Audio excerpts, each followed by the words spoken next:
What is going on, guys? It is Blink here, back with a new guide. So in this guide, we'll be talking a little bit about patience and positioning.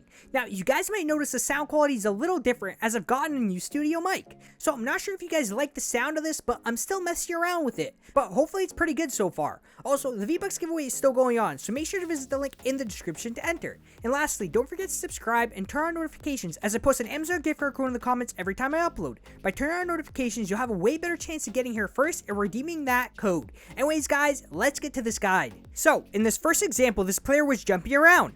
Now, instead of trying to go for the lead shot, try figuring out if there's any hints of him stopping. So, there was one, which was him heading for the trees and having his pickaxe out.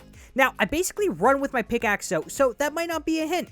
But give it a second and wait for him to see if he goes for the trees. What I did was not shoot because I suspected him stopping and maybe hitting the trees. He's either going to stop moving just like he did, or he's going to move in one direction as he's hitting the tree. Both are easy shots to hit as he's moving a little slower. So once again, guys, being a little patient can help make it easier. Now, if this was an open field, then he's probably not going to stop, so just make sure there's some sort of hint. Something maybe you would have done in his shoes. Since I've gotten on the topic of trees, I want to explain a few tips. So instead of stopping to hit a tree or walking to one side as you do it, jump in the air while moving when hitting trees. Yes, it might be harder at first to hit the blue circle, but it does get easier the more you do it, which is what happens with anything you put your time into. Standing still will put you in the lobby the quickest, and walking in one direction would just make it for an easy lead shot.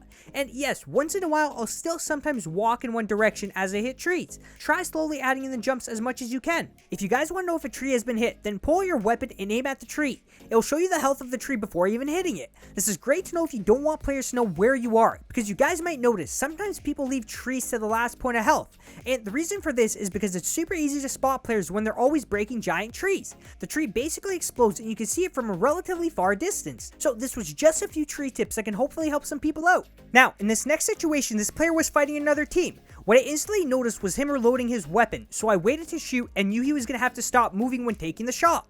Had he not stopped moving after that reload, I would have either took the shot or just unscoped and got closer, because I'm also standing still. And you want to minimize the amount you stand still. You also don't want to expose yourself so much out of the fort like he did. Make sure you're keeping a low profile as much as you can. Less character model exposure means less chances of easier shots. Patience can also catch your opponents out by surprise by not building.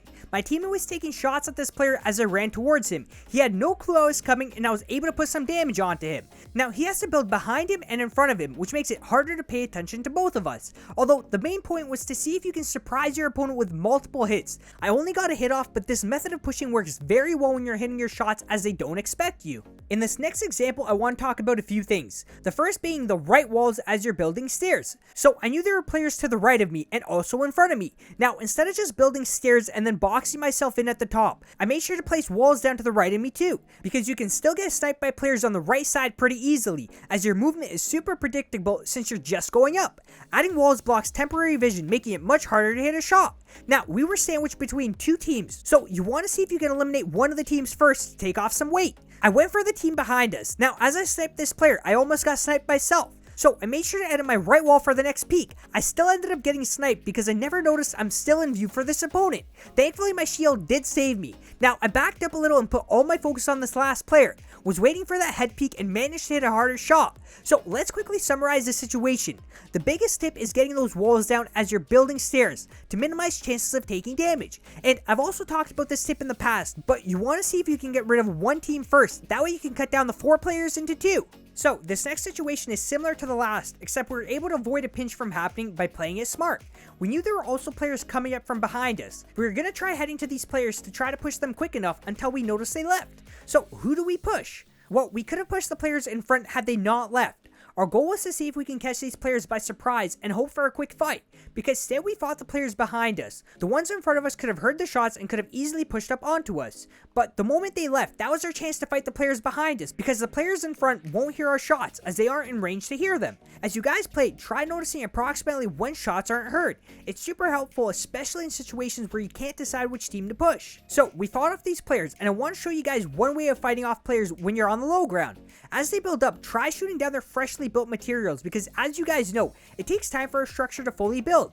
By instantly shooting it down, it'll get destroyed in seconds. As I was shooting this player's structures down, I was able to drop her down to my level. Now, once she's got more than one material support, then you want to stop focusing on the materials and see if you can get an angle onto her.